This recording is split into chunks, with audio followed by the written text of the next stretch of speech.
Entre, entre, mon amour. Enfin.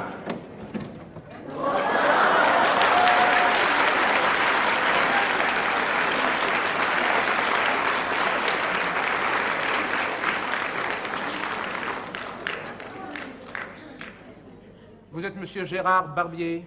Oui, mais c'est une erreur quand même.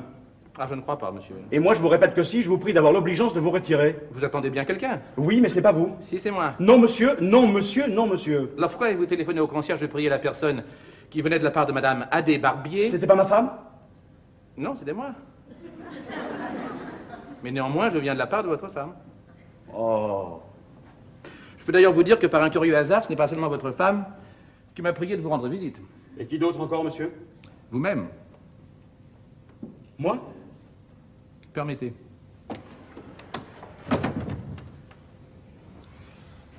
Je suis monsieur Jules Donaldo. C'est-à-dire le mari d'Hélène.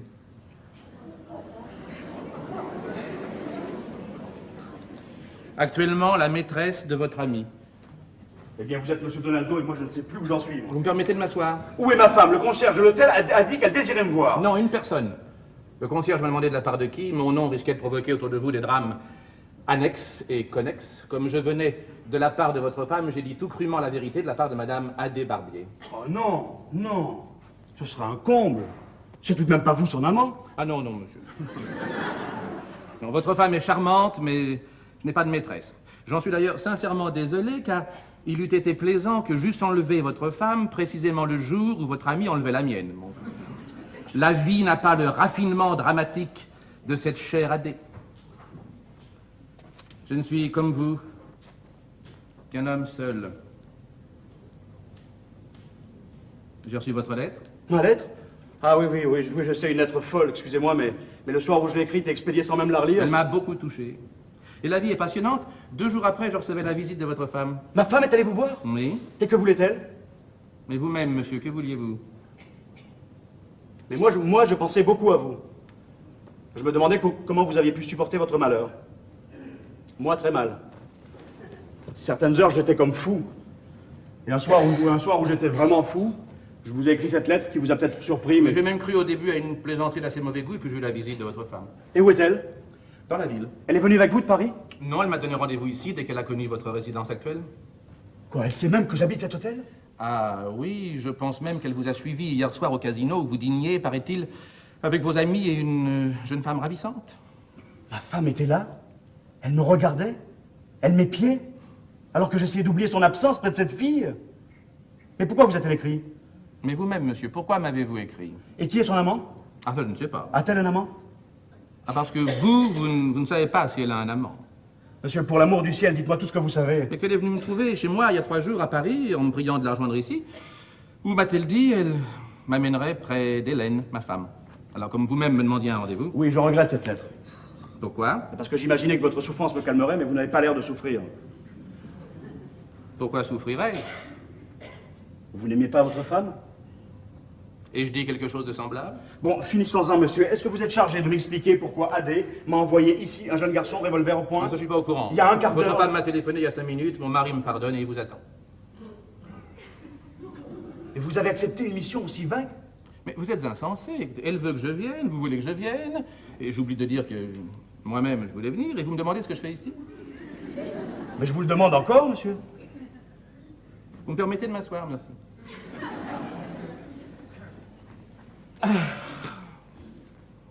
Alors, cher monsieur, vous voyez donc tous les jours Hélène? C'est une femme adorable, n'est-ce pas? Adé a-t-elle décidé de revenir près de moi, là? Mais, mon cher, nos femmes nous reviennent toujours. Comme vous êtes jeune. Un conseil, quand elle reviendra, faites-lui des enfants.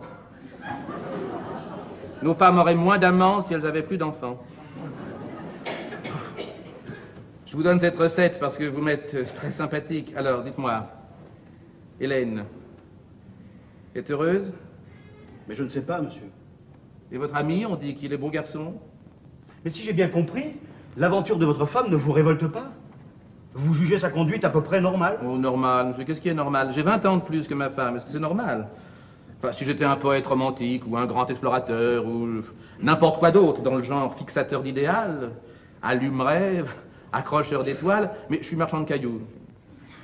Et parce que vous êtes marchand de cailloux, vous acceptez les mensonges, les trahisons? Oh, vous utilisez des mots d'autrefois pour juger une situation nouvelle. Vous parlez de trahison, on ne trahit pas ce qui n'existe plus. C'est autrefois qu'on se mariait pour fonder une famille, qu'on épousait sa femme pour l'éternité. Aujourd'hui, mon cher, nos femmes n'ont plus de religion. À qui la faute, hein? Allons-nous à la messe? Non. La toute petite morale qui leur reste, c'est l'amour. Et c'est le mot le plus mal défini, le plus incertain, le plus vague du vocabulaire humain. Vous avez essayé d'expliquer à votre femme au nom de quoi elle devait vous aimer toujours, et rien que vous? Et pas un autre? Et pour quelle raison? Mais monsieur, pour cette seule raison que cela nous est agréable? Vous savez, on ne fonde pas une philosophie de la vie sur un si petit égoïsme. Et c'est avec ces boniments-là que vous avez essayé de vous consoler? Je fais ce que je peux. Vous n'avez pas essayé de la remplacer aussi? Oh, à mon âge. Et n'est-elle pas irremplaçable? Oui, pour vous peut-être. Elle m'a tant aimé. Si vous saviez, monsieur, l'admirable preuve d'amour qu'Hélène m'a donnée tous les jours pendant 2 ans et demi. Au début de votre mariage? Non, pendant les 2 ans et demi où elle était, paraît-il, la maîtresse de votre ami. Comment? Bah, écoutez. Non, vous m'expliquerez ça plus tard. Il vous est impossible de rester ici. Pourquoi? Parce que ils vont venir bientôt. Ah ben, je veux bien sortir, mais... Mais? Votre femme doit me téléphoner ici et m'appeler, moi. Je crois pas qu'elle réponde à quelqu'un d'autre. Mais si Hélène entre? Bah, elle me connaît. Et Jean-Louis? Bah, écoutez, en 2 ans et demi, il a eu le temps de s'habituer à mon existence. Ah non, il est très jaloux. Ah, vraiment? Bah, écoutez, je peux vous assurer que je n'ai pas de revolver et que je suis toujours très correct dans les situations qui ne le sont pas. Allez! Allez! Oh, allez! Où est Hélène? Allez, Hein? Elle me suit? Eh bien, cours devant d'elle et puis empêche-la d'entrer. Pourquoi? Vous êtes charmant. Très sympathique. Ah, je comprends, Hélène.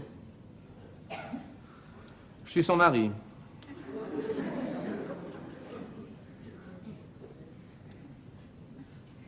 Vous êtes le mari d'Hélène? Qu'est-ce que vous faites ici? J'étais chargé d'un message pour votre ami et j'ai pensé que je pourrais peut-être en même temps saluer ma femme si vous n'y voyez pas d'inconvénient. Sinon, je ne veux en aucune façon vous contrarier. Vous pourriez croire que j'agis avec des mobiles mesquins et quand on a un peu vécu, avec des idées saines, on perd le goût de la mesquinerie. Vous savez, quand la mort approche, si l'effroi ne vous affole pas, vous avez conscience de vous élever, de grandir. L'horizon s'éloigne, s'élargit. Vous connaissez le point de vue de Sirius, certainement. Ben, il y a aussi le point de vue de la mort. Ah oui, bon, enfin, je parle. Bon. Je m'en vais. Je vous ai vu, c'est déjà un commencement. Et maintenant, tous sur la plage.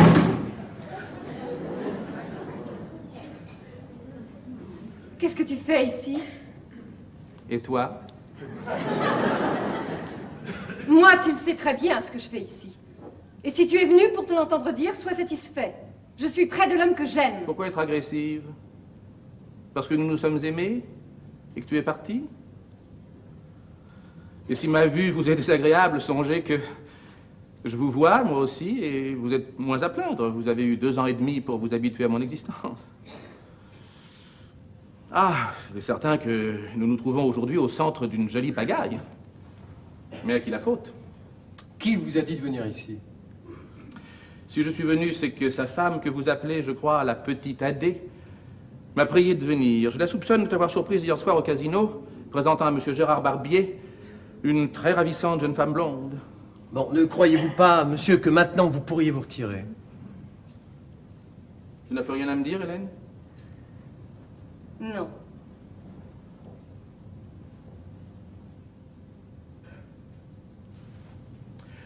Ah, j'y songe. Les 2 perruches sont mortes. Mes 2 petites perruches? Oui, oh, n'est pas de remords. Je crois pas qu'elles soient mortes de chagrin.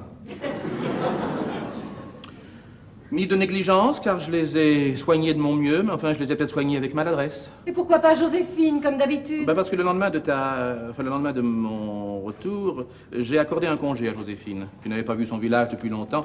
Cette excellente fille me disait, n'est-ce pas, monsieur, autant que je profite de l'occasion. Ben oui. Bon, eh ben, je pars. Sincèrement, je suis très heureux de te voir heureuse. Vous pourriez me remercier de ne pas vous empoisonner avec mes cris. Votre ami m'a dit qu'il avait beaucoup souffert. Vous voyez comme tout s'arrange. Sa femme revient, il ne souffrira plus et vous pourrez vivre tous les quatre parfaitement heureux.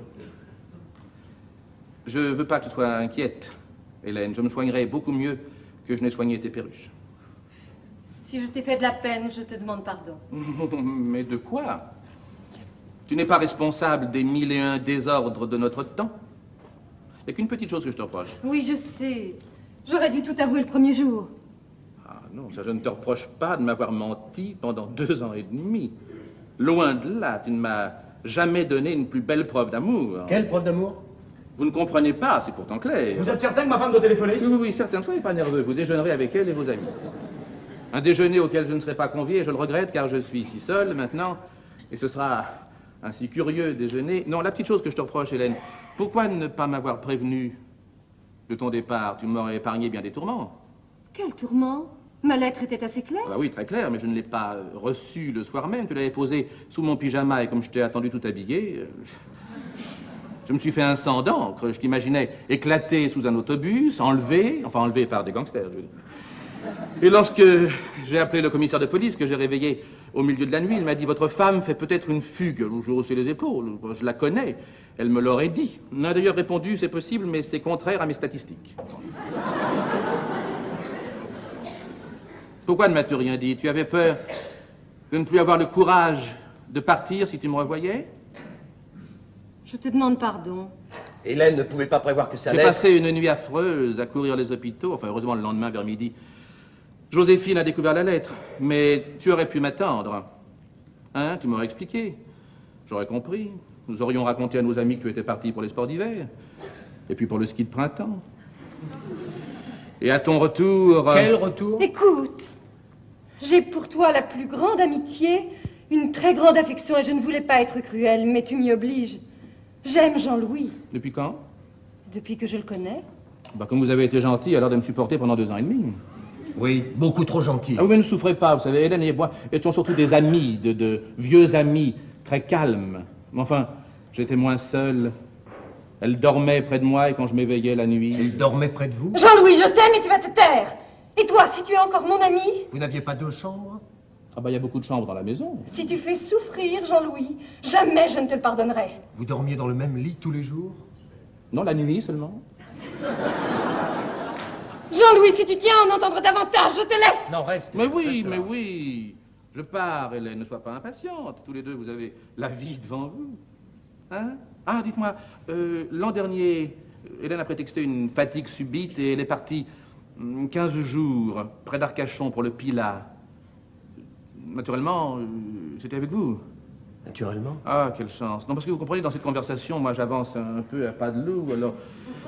Hélène aurait pu vous cacher, à vous aussi, les vraies raisons de son voyage. Vous voyez le désastre. Alors, ce fut un voyage manqué? Manqué? Bah, je l'ai supposé depuis, parce que Hélène n'a jamais été aussi tendre avec moi qu'à son retour du Pilat. Il ment pour essayer de te faire mal. Tu m'avais dit qu'après ces 15 jours passés l'un près de l'autre, ce retour avait été intolérable. Et que tu te sentais chez toi plus seul que jamais. Non, ne l'accusez pas, vous savez, je comprends. Après s'être habituée à votre présence, bah, elle s'ennuya de vous et elle se raccrocha à son vieil ami, voilà, n'est-ce pas? Je ne suis plus ton ami. Bon, dis pas de sottise. Reconnais avec moi que tu as été beaucoup plus gai à ton retour du Pilat qu'à ton retour de Copenhague. De Copenhague? Oui, les 12 jours de Copenhague. Oh, mais je suis bête, excusez-moi, vous pouvez pas savoir parce que ça fait plus de 3 ans, mon Dieu. Comme le temps passe. Regarde-moi. Tu n'as pas honte de toi. Oh, ce regard. Ça me rappelle ton histoire de Megève. Ça, c'était avec vous, je le sais maintenant. Mais savez-vous comment j'ai appris l'histoire? Hélène fut géniale. Non, non, non, je te demande de rester. Ah oui.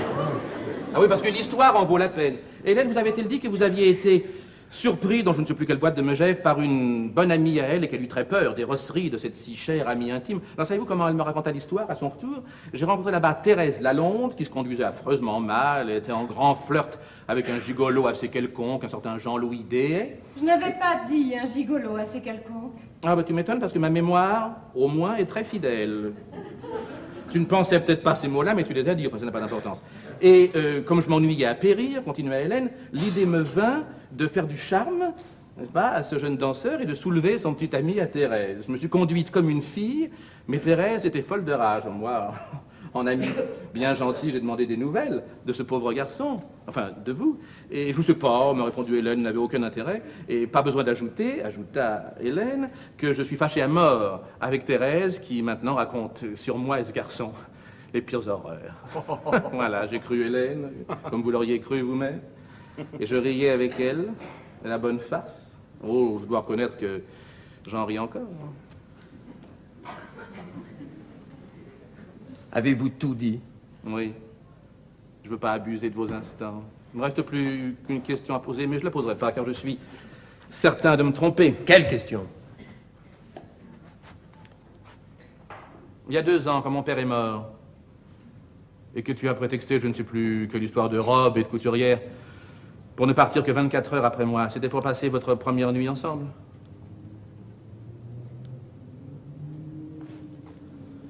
Je vous excuse. Vous ne me connaissiez pas. Peut-être n'avez-vous pas eu de père. Et Hélène n'aimait pas le mien. Mais elle vous avait dit que cette nuit-là, votre première nuit d'amour, j'étais allé enterrer mon père? Oui. J'espérais cette fois ne pas avoir deviné juste.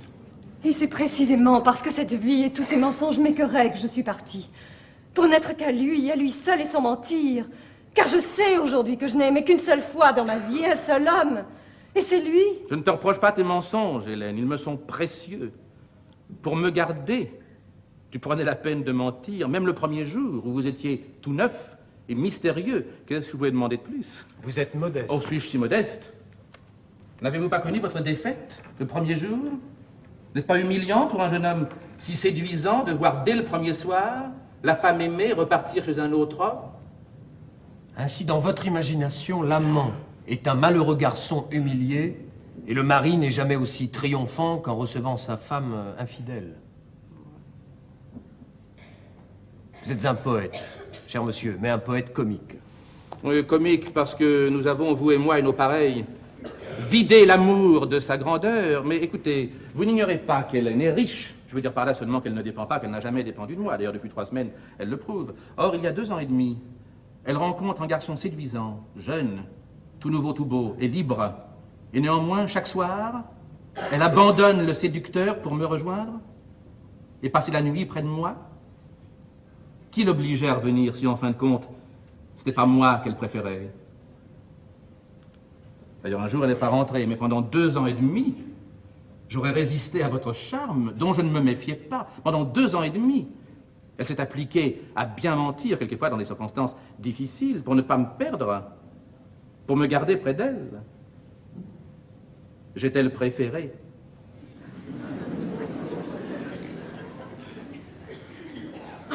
Je vous l'avais dit, mon cher, une magnifique preuve d'amour. Pendant 2 ans et demi, votre grand amour n'aura été qu'une petite histoire de rire. Ce n'est pas vrai! Réfléchissez à ce que je vais vous dire, cher monsieur. Quoi qu'on en pense, le cocu, c'est presque toujours l'amant. Et vous croyez vraiment ce que vous dites, là?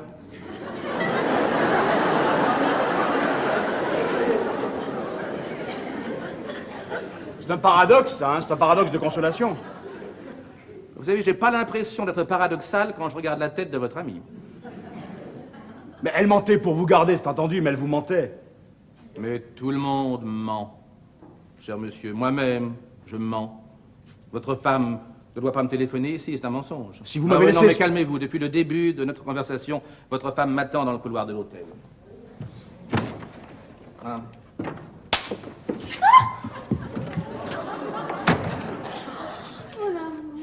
Mon amour. Ils sont délicieux, non? Gérard, laisse-moi te regarder, toi, mon amour. Pardon, Gérard. Mais pardon de quoi? J'en sais rien. Tu n'en sais rien. Alors parle vite. Bah, tu sais bien que je suis partie. Mais avec qui? Avec qui? Pourquoi veux-tu que je sois partie avec quelqu'un? Je sais voyager seule. Bonjour, vous. Oh, je devine qui vous êtes. Vous pouvez me présenter à votre femme? Bonjour, Jean-Louis. Bonjour, Pourquoi Adé. sont-ils tous les deux en costume de bain? C'est un uniforme? Bon, excusez-moi, je dois partir. Pourquoi partir si vite? Ben, j'aime mieux vous laisser tous les 4 À votre bonheur. À notre bonheur, oh non, pas déjà. Laissez-moi d'abord le temps de consoler Gérard. Gérard, dis-moi tout ce que tu as souffert. Mais je ne souffre plus. Avant même que je ne t'ai consolé? Je suis consolé puisque tu es là. Avec mes excuses. Mes compliments. Mes hommages. Et mes vœux de bonheur. Je ne te reverrai plus jamais. À bientôt, Hélène.